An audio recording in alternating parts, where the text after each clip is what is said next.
Hello and welcome to Dining with Death, True Crime Tuesday. It's that time of year again. The grocery stores are full of pink and red boxes full of chocolates and white teddy bears holding hearts, and florists all over the country are preparing for their busiest day of the year. I'll start this episode off with an admission. Valentine's Day is my least favorite holiday of the year.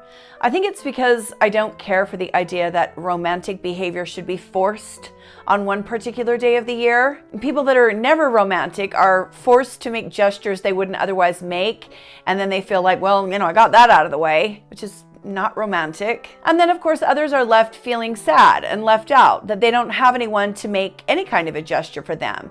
I just don't really care for it. For a time, when my kids were little, I really loved making their Valentine's boxes for school, so they could take their little decorated box with them and pass out and receive, their little Valentines from their classmates. But then they got too old to do that, and honestly, them growing out of that kind of made me dislike Valentine's Day even more. But my personal Valentine's woes are nothing in comparison to the people who lived through the infamous event we are going to talk about today.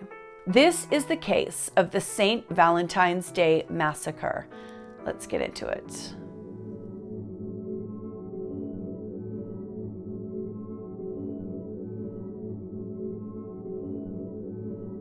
May 11th, 1920.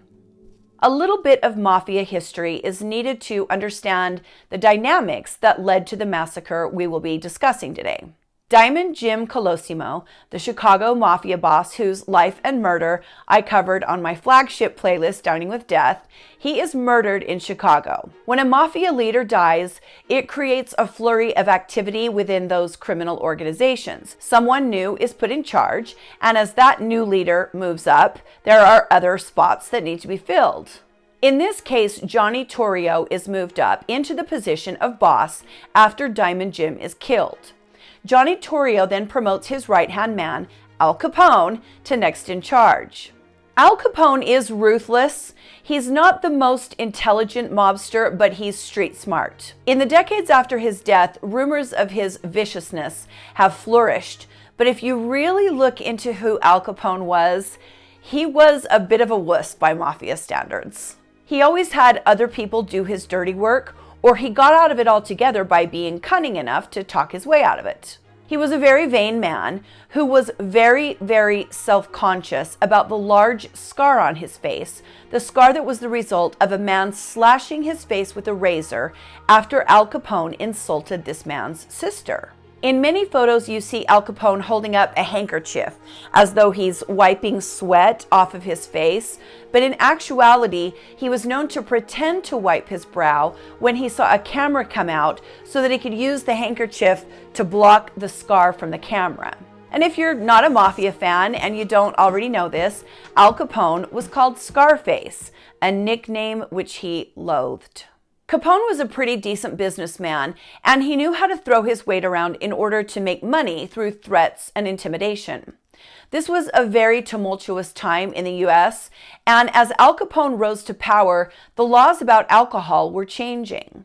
On December 5th, 1920, prohibition went into effect, which legally banned the sale and possession of alcohol.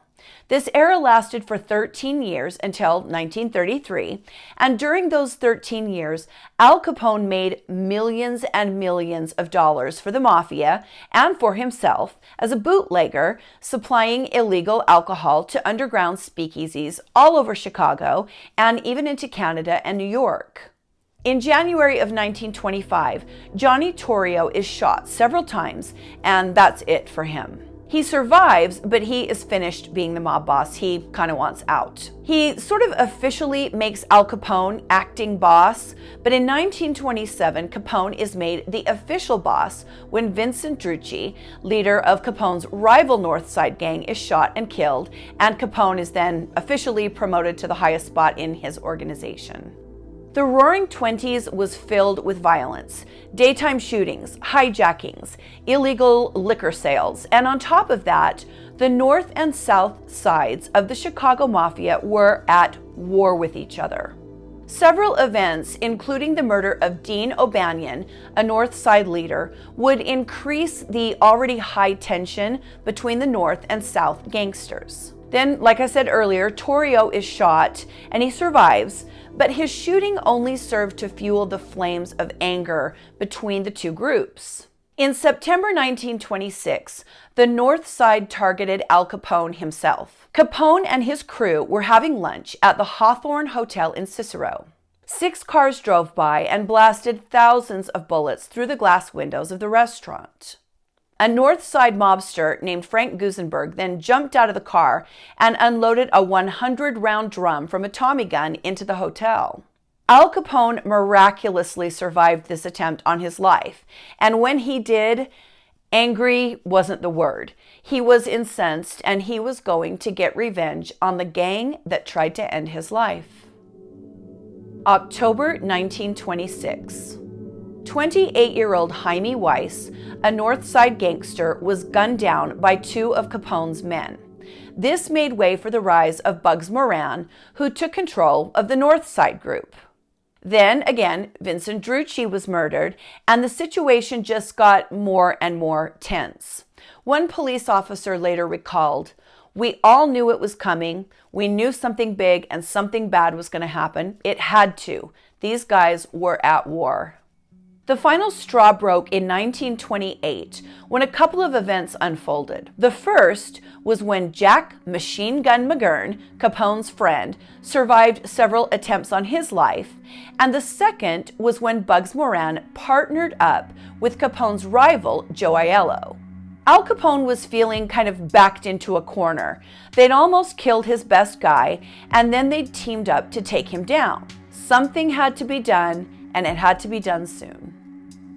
Machine Gun Jack began very carefully planning the South Side's move. He learned that the North Side gang's headquarters was SMC Cartage Company, located at 2122 North Clark Street. Once Jack knew where the gang spent most of their time, it gave him an idea.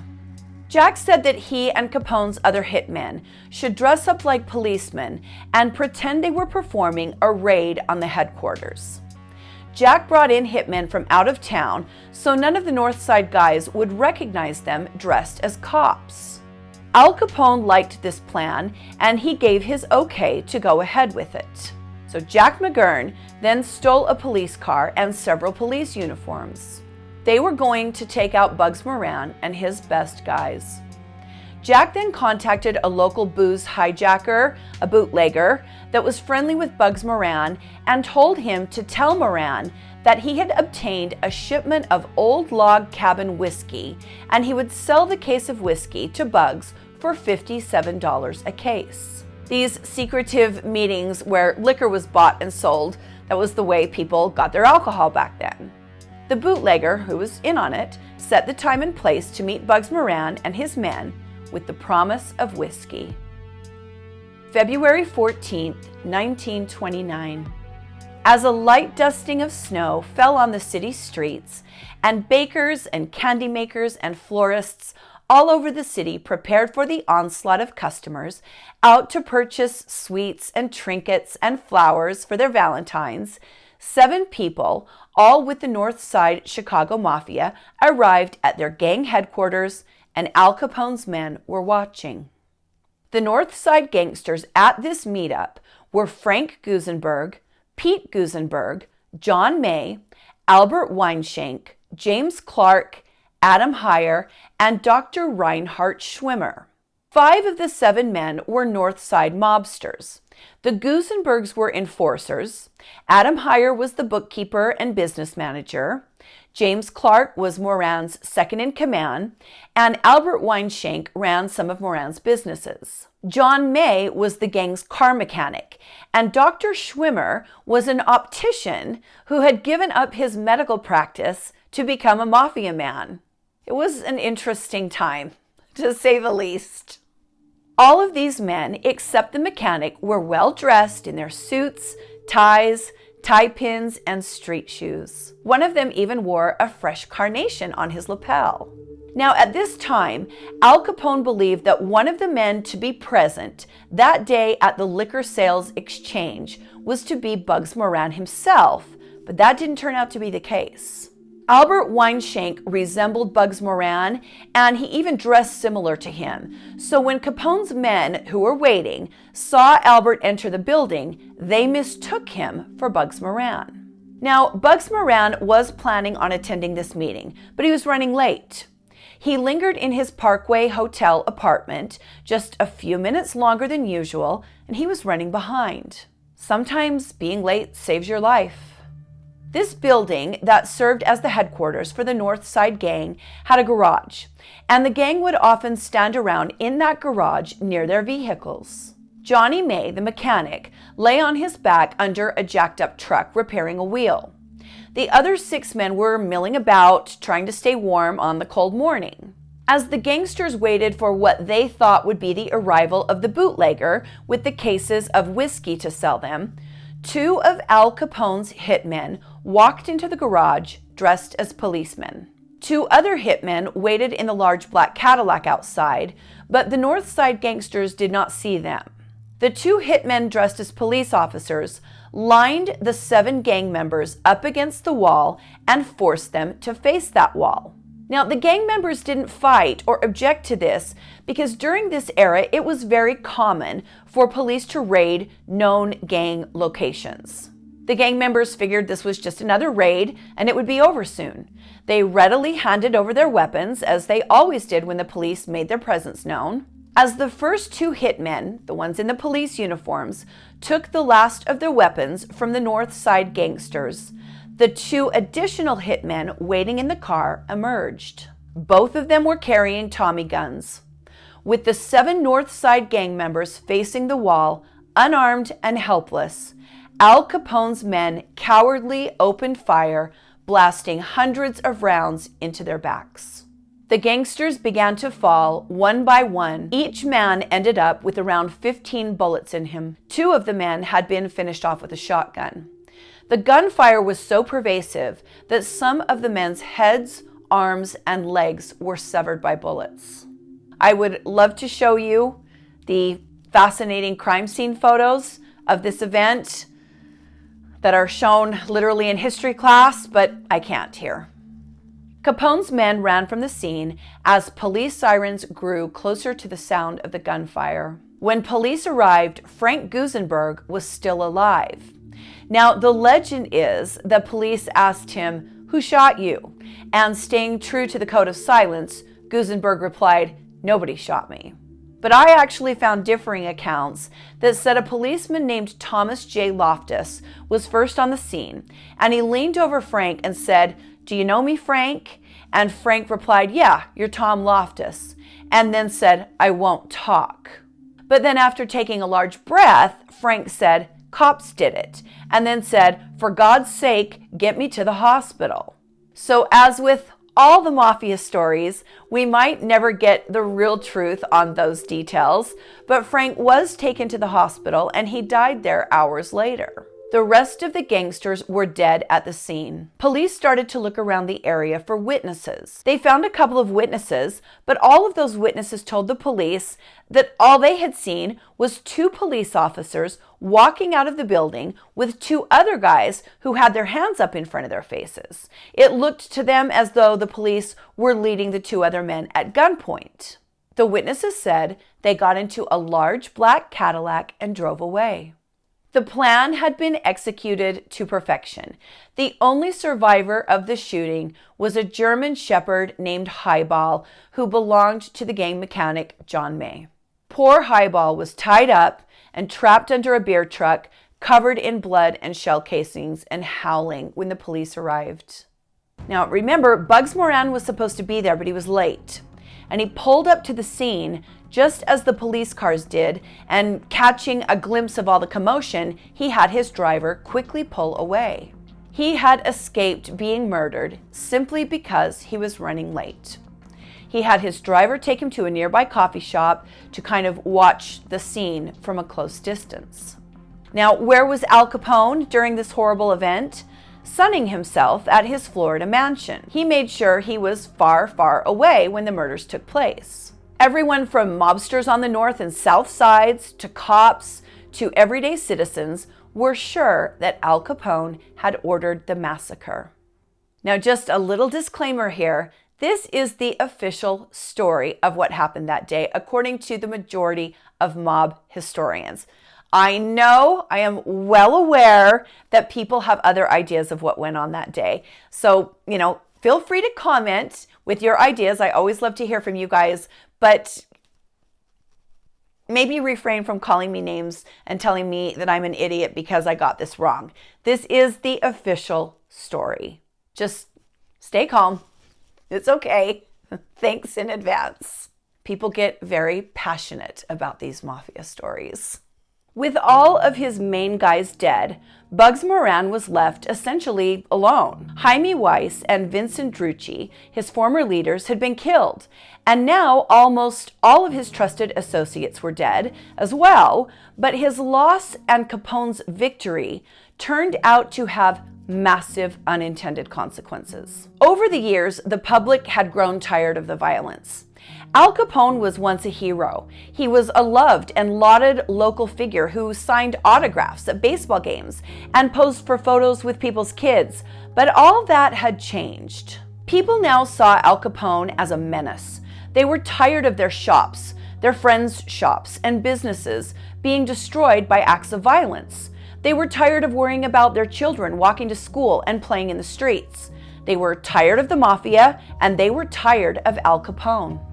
This terrible act of violence served as the tipping point against the mob.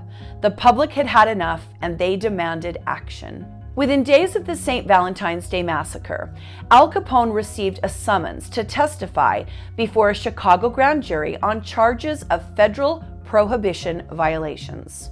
They knew they couldn't yet get him on the massacre, but they knew they could get him on prohibition charges. Al Capone, who famously always feigned illness whenever he was in trouble, said he was too unwell to attend any type of proceedings, and so they were delayed. Al Capone was proving to be just as slippery and evasive as he had always been. February 22nd, 1929. Police are called to the scene of a garage fire on Wood Street. They found a 1927 Cadillac disassembled and partially burned, and they determined that this was the black car used by the killers during the massacre. Now, there is a big long story about how they traced the serial number of the car to a dealer in Michigan, that it was sold to men using fake names, but the bottom line is, in a very roundabout way, the car did have ties to known associates of Al Capone. After weeks of investigation, the police announced that they suspected the gunman to be John Scalise, Albert Anselmi, Frank Rio, and Machine Gun Jack McGurn, all of whom were known to be Al Capone's hitmen. But as is so often the case in mafia stories, some of these men decided they were going to kill Al Capone. They turned on him, and he ends up having them murdered for turning against him. So as the investigation into the St. Valentine's Day massacre drags on, Capone has John Scalise and Albert Anselmi, along with another man named Joseph Guinta, killed. Police did eventually charge Machine Gun Jack McGurn with murder, but they just couldn't find enough evidence to proceed to trial, and they ended up dropping those murder charges against him. The case stalled for months, but in December of 1929, police got a break. There was a raid conducted in Michigan at a bungalow occupied by a man calling himself Frederick Dane. Well, this man turned out to be using an alias. He was actually Fred Burke, who was known as Killer, that was his mafia name, and police had long suspected that Burke had a lot to do with this massacre. During this raid, cops found a large trunk containing a bulletproof vest, around $320,000 in bonds recently stolen from a bank. They found machine guns, they found other guns, and they found lots of ammunition.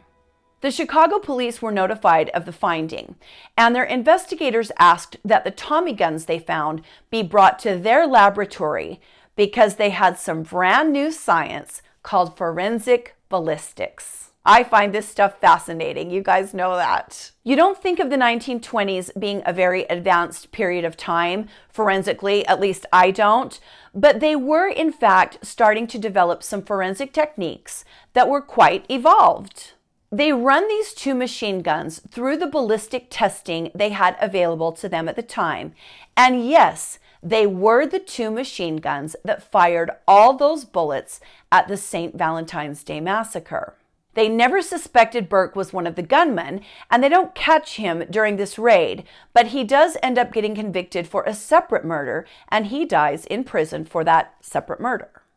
Now, not only was this massacre one of the worst mafia mass murders in history, but it's this very important link to the beginnings of ballistic firearms testing that makes it so significant in true crime history.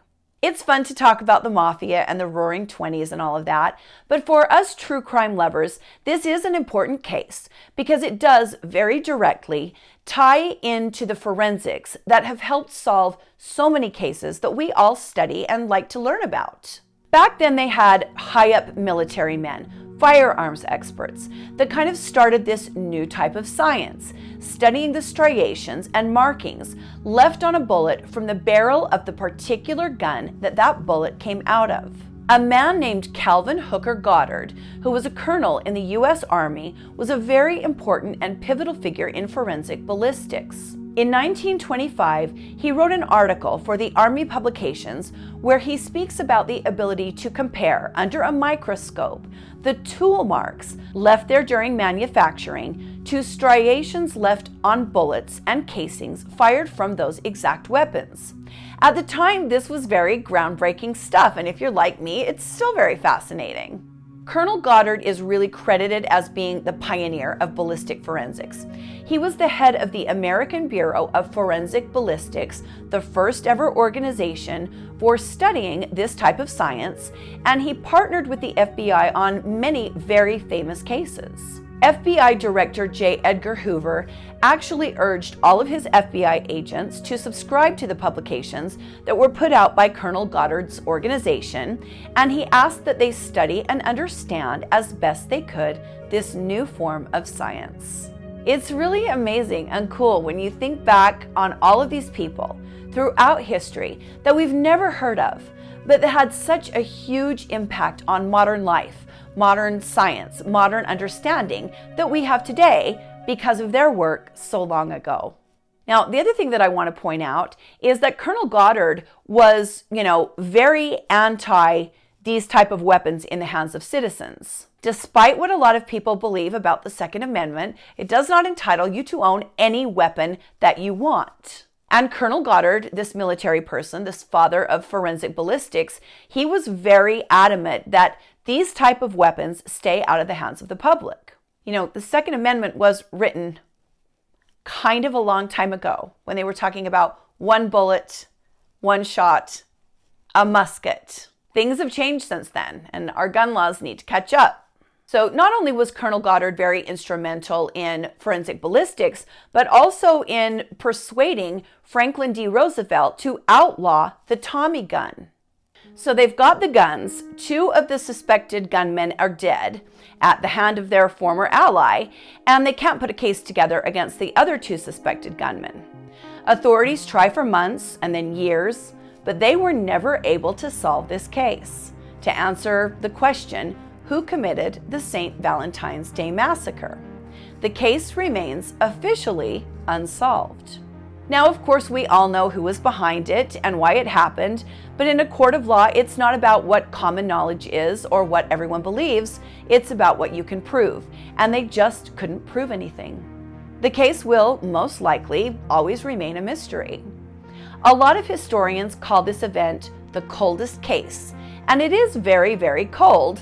However, a new Al Capone biographer has uncovered fresh information which implicates a different suspect, a forgotten Chicago criminal with a very simple and timeless motive: revenge. Now, if you choose to believe this theory, it completely negates a lot of what I have said in this episode, which is, like I said, the official story of the St. Valentine's Day Massacre. If you believe this new theory, it changes Well, it kind of changes everything. In this theory, that statement made by Frank Gusenberg, when he said cops did it, takes on a different meaning. Maybe it was actual cops that did it. In this theory, the police considered Bugs Moran himself to be the planner of the massacre. He wasn't running late for the meeting. He wasn't there because he knew what was going to happen. Moran's gang had stolen a truckload of liquor from a crooked cop, and the theory is that the crooked cop lost so much because of that theft that he set out to take out revenge on the Moran gang. This theory is that this cop planned and carried out the execution of the gang members simply because he was getting revenge on them from stealing from him. One of the lead investigators on this massacre was a man named David Stansbury, and he seemed to believe something very different from what has become the official story. He told the press, "I can name 50 motives for this crime, but no one stands out as being important enough to be called the probable cause of the murders." Behind the scenes, Stansbury told associates that he didn't believe Al Capone had even been involved. When Machine Gun Jack McGurn was asked about the massacre by a reporter for the Evening Post, he said, "Me? Mixed up in that gang killing? Don't make me laugh. The Gusenberg boys would have plugged me if they saw me a block away." Now, there's a lot of truth to that statement. These guys were, like I said, at war. They knew each other. If Jack McGurn was there, he most certainly wasn't one of the men dressed as a police officer because the North Side gang members would have immediately recognized him. Now, there's a problem with this theory. Say it was a few bad cops out for revenge. Wouldn't they have made it look like the gang pulled out their weapons and they had to shoot them all in self-defense? Wouldn't they go out of their way to make it look like it was not a gangland-style execution, but instead an exchange of fire between police and gangsters? Or would they have intentionally made it look like a gangland shooting because people would assume it was just gang-on-gang violence and never suspect it was the cops? But if that was the case, why would they be dressed in their police uniforms? See, this throws a big wrench into a lot of aspects of this case, but there are a lot of people who buy into this separate theory, and so of course I had to include it today in our discussion of this infamous event. So what's the bottom line here? The bottom line is that this is one of the most infamous and most important events in American crime history. Yes, it was brutal. Yes, it was vicious. Yes, it remains officially unsolved. But those might be the lesser important lessons to take away. This case was the beginning of the end of the powerful Chicago crime families. Al Capone ends up dying of heart failure in 1947 after contracting syphilis and spending time at Alcatraz before being released to die at home.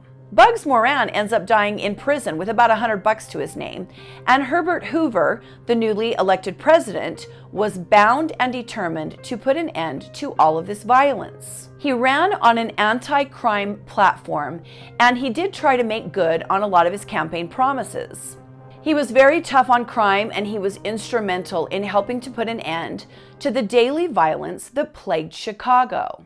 Now, of course, there is a lot more to this and to every Mafia story. Every time I post a Mafia episode, I get lots and lots and lots of comments about how I missed this or I got that wrong. That's okay. People who are into the Mafia have big opinions on these cases, and that's great. I'm still going to bring you my version of the stories, and those versions will be based on what the accepted version of the story is. You can take or you can leave what I have to say about them. And again, this case was really important as it served as a testing ground for the infancy, the beginning of forensic ballistics, a science that has gone on to solve thousands of murder cases. Regardless of where you stand on the Mafia and the characters who were involved, love them or hate them, there is never any denying that they shaped the American crime story and they shaped American justice forever. The Mafia will always have a place in the history of true crime. Thank you for joining me today on Dining with Death, True Crime Tuesday. I hope you're well, and I hope that you have a happy Valentine's Day. Thanks for spending a few minutes with me today. Stay safe and be kind to each other, and I'll see you next time on Dining with Death. Bye.